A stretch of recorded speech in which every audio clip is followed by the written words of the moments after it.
আসসালামু আলাইকুম রহমতুল্লাহ। আলহামদুলিল্লাহ ওসসালাতু ওয়াসসালামু আলা রাসূলিল্লাহ।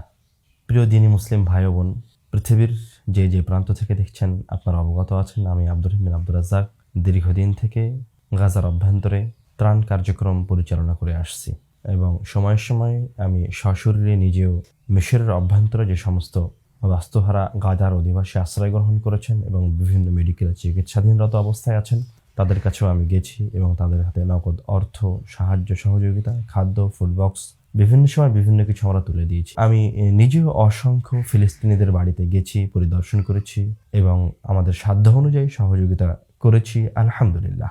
এবং এই সকল সহযোগিতাগুলি ছিল মূলত আপনাদের টাকায়, আপনাদের সম্পদ, আপনাদের অর্থ।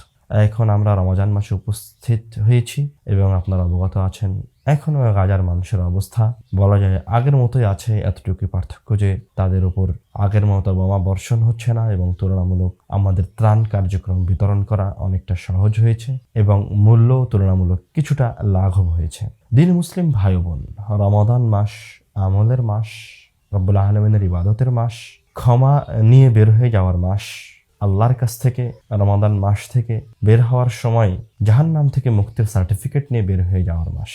এমনকি আল্লাহ রাসূল তুচ্ছ তাচ্ছিল্য করেছেন যে ওই ব্যক্তির নাক ধুলোয় ধূসরিত হোক বা ওই লোক ক্ষতিগ্রস্ত যে ব্যক্তি রমাদান পার করে ফেললো অথচ ক্ষমা অর্জন করতে পারলো না বা জাহান্নাম থেকে মুক্তি পেল না।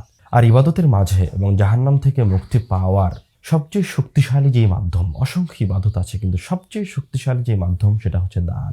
এবং এই দান শুধু করাই নয়, বরং দানকে তার সবচেয়ে বেশি হকদার মানুষের কাছে পৌঁছতে পারাও অনেক বড় একটি সফলতা এবং অন্তরের অনেক বড় একটি প্রশান্তি। সেই দিক থেকে আমাদের কাছে আমাদের দান পাওয়ার সবচেয়ে বেশি হকদার যারা, তারা অবশ্যই নিঃসন্দেহে গাজার অধিবাসীগণ, নিঃস্ব অসহায় বাস্তুহারা আহত মানুষগুলি, প্রতিবন্ধী সন্তানগুলি, স্বামীহীন বিধবা স্ত্রীগুলি। রব্বুল আলামিন আমাদেরকে তাদের পাশে দাঁড়ানোর তৌফিক দান করুন। এই রমজানকে সামনে রেখে আমরা গাজার পরিবারগুলির হাতে হাতে ফুড বক্স বা ফুড প্যাকেট পৌঁছে দেওয়ার পরিকল্পনা গ্রহণ করেছি।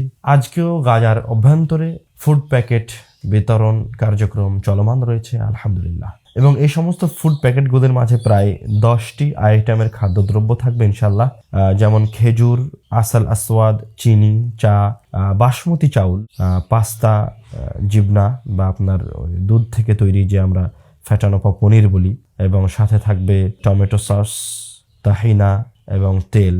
জরুরি এই সমস্ত খাদ্যদ্রব্য আমরা তাদের হাতে তুলে দিচ্ছি এবং এই কার্যক্রম আমরা চলমান রাখবো ইনশাল্লাহ। এবং আপনারা শুনলে খুশি হবেন যে এখন গাজার মানুষ এরকম একটা পরিস্থিতিতে এসেছে যে তারা নিজেরা রান্না করতে পারে। এবং ইতিপূর্বে আমরা বেশ কিছু কার্যক্রমের মাঝখানে করেছি। আপনারা আপনাদের এই সহযোগিতার হাতকে এই রমজান মাসে আরো বেশি প্রশস্ত করবেন। সবচেয়ে শক্তিশালী এই দান, এই ইবাদত করে রব্বুল আলামিনের কাছে থেকে ক্ষমা নিয়ে রমজান মাস থেকে বের হয়ে যেতে পারবেন বলে আমরা দৃঢ় বিশ্বাসী এবং রব্বুল আলামিনের কাছে আকুল আবেদন রাখি। রব্বুল আলামিন আমাদের এই দানকে কবুল করুন। পৃথিবীর যে যে প্রান্ত থেকে যে সমস্ত দিনী মুসলিম ভাই বোন আমাদের সাথে যুক্ত আছেন, দীর্ঘদিন থেকে এই কাজের সাথে সংযুক্ত হয়েছেন, প্রত্যেককেই এই রমাদানে আপনাদের দানের হাতকে আরো বেশি প্রশস্ত করুন।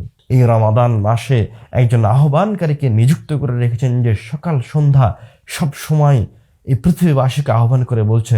একজন আহ্বানকারী আহ্বান করতে থাকে যে হে কল্যাণ অন্বেষণকারীরা, যারা কল্যাণ করতে চাও, রমাদান এসেছে, আরো বেশি বেশি কল্যাণ করো এই মাসে। এবং বলতে থাকে যে হে অনিষ্টকারীরা, অনিষ্টের অন্বেষণকারীরা, তোমরা এখন থামো আর অনিষ্ট করিও না। রব্বুল আলামিন আমাদেরকে এই মাসে বেশি বেশি কল্যাণ করার তৌফিক দান করুন, বেশি বেশি ভালো কাজের সাথে সংযুক্ত থাকার তৌফিক দান করুন, আল্লাহুম্মা আমিন। এছাড়াও যে আমরা দেশের অভ্যন্তরেও বিভিন্ন জায়গায়, বিশেষ করে যে সমস্ত অসহায় মক্তবগুলি রয়েছে, ইয়াতিম বাচ্চা রয়েছে, অসহায় মানুষ রয়েছে রাস্তাঘাটে, তাদের মাঝেও আমরা আমাদের সাধ্য অনুযায়ী সহযোগিতা পৌঁছানোর চেষ্টা করি।